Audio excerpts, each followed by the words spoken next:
In the business world, we're all obsessed with what's new, right? The latest trend from Silicon Valley, the next big management fad. But what if the most powerful strategies for leading today aren't new at all? What if they were written down more than 2,000 years ago? Well, today we're going to dive into an ancient blueprint for leadership that is frankly more relevant than ever.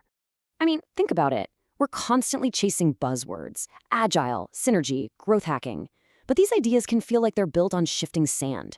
What we're talking about here is a framework that has stood the test of time for 2,300 years. It offers solid ground, timeless rules for strategy, for building a healthy organization, and for mastering the human side of business. So let me introduce you to Chanakya.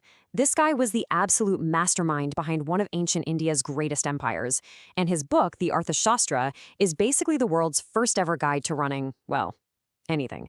A state, a company, you name it. It's a masterclass in strategy, finance, and HR that is just shockingly on point for today. Now, Chanakya's first lesson has nothing to do with market share or your next funding round. Nope. It's about something way more fundamental: how you actually think. The idea is, before you can even think about leading an organization, you have to master the operating system running inside your own head. He had a word for this: Anvikshiki. It's basically the science of critical thinking. And in a world where we're all drowning in data, Anvikshiki is the tool that helps a leader cut through all the distracting noise to find the crucial signal. It's all about seeing reality for what it is, not what you wish it was. And Chanakya had this amazing way of putting it.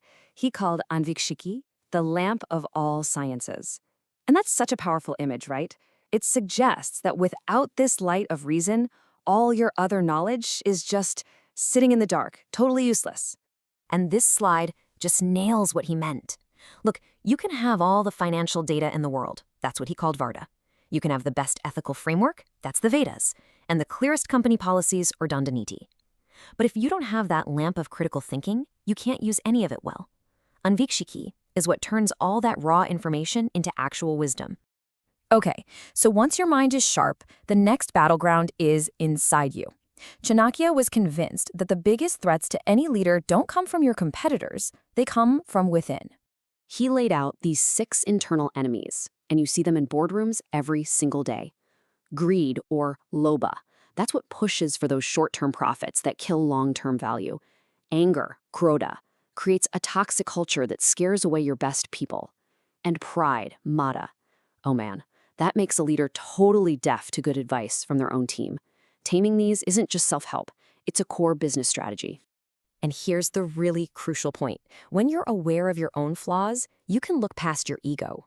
There's this incredible story where Chanakya defeats an enemy king, but instead of getting rid of the king's brilliant minister, he spends months recruiting him. Why? Because he knew that A-plus talent is priceless. A great leader always puts competence way ahead of personal rivalries. All right, so you've sharpened your mind, you've checked your ego. Now what? How do you check the health of your whole organization? Well, you guessed it, Chanakya gave us a framework for that too. Think of it like a 7-point physical for your business. He called it the Saptanga Theory, and it's built on 7 essential pillars. And as you're about to see, every single one of them has to be rock solid or the whole thing comes crashing down. So let's break it down. The Swami, that's the leader, the CEO. The Amacha is your C-suite. The Janapada is your market, your customer base. Dorka is your infrastructure. Think tech stack, security, all of that. Kosha is your treasury, your cash flow. Danda is your whole team. And finally, Mitra. Those are your allies and partners. What was so genius about this is that Chanakya saw a company as a living thing. A weak team isn't just a team problem, it's a threat to the entire system. So with that strong internal foundation, you can finally turn your focus outward. How do you actually deal with competitors, with partners, with really difficult stakeholders? Chanakya laid out this incredibly smart 4-step playbook for how to negotiate. And the process is just brilliant because it's sequential. It's designed to escalate in a logical way. You always start with the path of least resistance, sama, which is just persuasion, talking it out. Only if that doesn't work do you move to dana, offering some kind of incentive. The heavy-duty stuff, like bida, trying to divide your opponents, and gunda, using force, those are absolute last resorts. The real genius is in the order of operations. So I have to ask you, which step do we usually skip? 'Cause in business today, leaders often jump straight to throwing money at a problem or just starting a fight. We completely blow past the subtle and often way more effective arts of persuasion. Now, to pull all this off, you need to understand power. Chanakya saw 3 types. First, there's your positional power, your job title. Then there's your team's energy and morale. But the most important, he said, was mantra shakti, the power of your strategy. He believed a brilliant strategy could multiply the other 2, letting a small, fired-up team beat a huge but poorly led competitor. And a huge part of that winning strategy? Secrecy.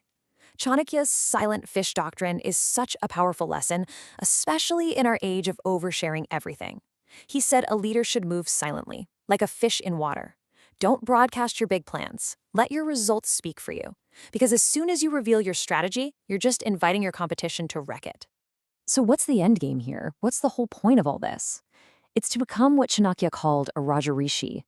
This is a leader who has the power and authority of a king, but, and this is the key part, wields it with the wisdom, the discipline, and the emotional control of a sage.